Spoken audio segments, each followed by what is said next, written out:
ହଉ ହଉ ସେତିକ ଥାଉ ସେତିକ ପଡୁଥାଏ।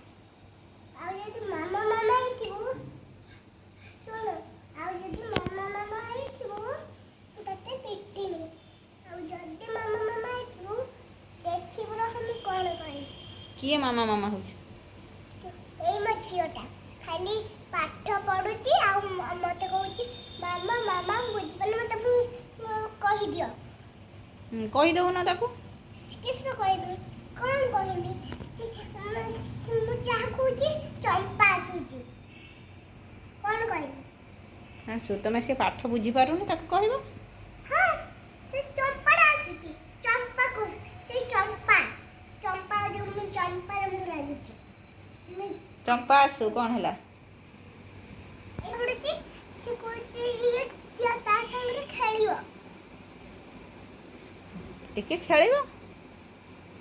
ନା ସେ ପଡିଥିଲା। କାହାର ପରୀକ୍ଷା? ଏଇ ତାର।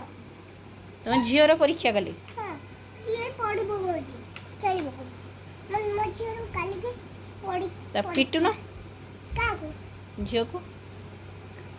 ନା ଚମ୍ପାକୁ ଯାହା ପିଟିଲା ବେଳକୁ ବି ସେ କଥା ମାନୁନି। ତାହେଲେ କଣ କରିବ ତମେ? ତମେ ଗୋଟେ ବାଡି ଦଉନ ସେଇଟାରେ ପିଟିଲେ ତ କାଟିବ। ବାଡ଼ି ନବ? ହଁ ହେଇ ନିଅ ବାଡ଼ି।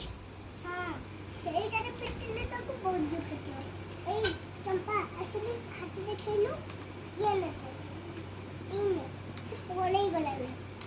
ନିଅ ଏ ବାଡ଼ିଟା ରଖ ମୁଁ ଯେତେବେଳେ ମାଗିବ ତୁ ସେତେବେଳେ ଦବ। ମୁଁ ଏଟା ଭାଙ୍ଗିକି ପକେଇଦେମି। ନା ହଉ ନା ପକାଉନ ଚମ୍ପାକୁ ମାଡ଼ ହବ। ଚମ୍ପାକୁ ମାଡ଼ ହେନେ ଚମ୍ପା କାନ୍ଦିକି ତା ମାମାକୁ କହିଦେବ ତା ମାମା ଆସିକି ତମକୁ ପିଟିବ। ସେ ଚମ୍ପାଟା ସେ ବାଡ଼ିର ଫିଙ୍ଗି ଦିଅ ଦେଲେ ଯାଇକି ଚମ୍ପାକୁ ମାରିବା। ଚମ୍ପାକୁ ଦୁଷ୍ଟ କଲେ ଆଣିବ ସେରେ ଜୁଡ଼ି ହେଲା। ହଉ ଆଉ କ'ଣ କୁହ? ଯାହା କହିଲେ ସେଇଆ ମୁଁ କରିମି ସିଏ ବି ଆସିବ ମୋ ପାଖକୁ। କିଏ? ଲୁଇ ସେତେବେଳେ ଲୁଇ ଆସିବ। କଥା କହିଲା ବେଳକୁ ଆସୁଛି ଆଉ ଖାଇଲା ବେଳକୁ ଆସୁଛି କଥା ହେଲା ବେଳକୁ ଆସୁଛି। ମୁଁ ଏବେ କଣ କରିବି? ହାଁ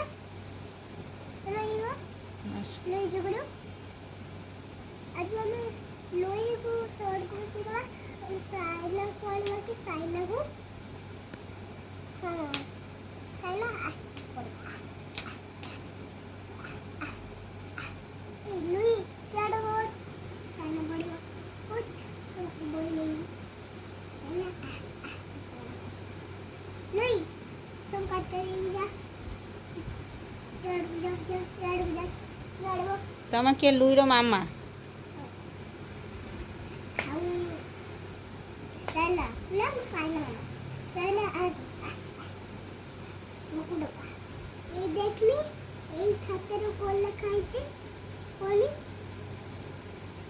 ମୁଁ କଥା ସେଠି ଚିରା ପକା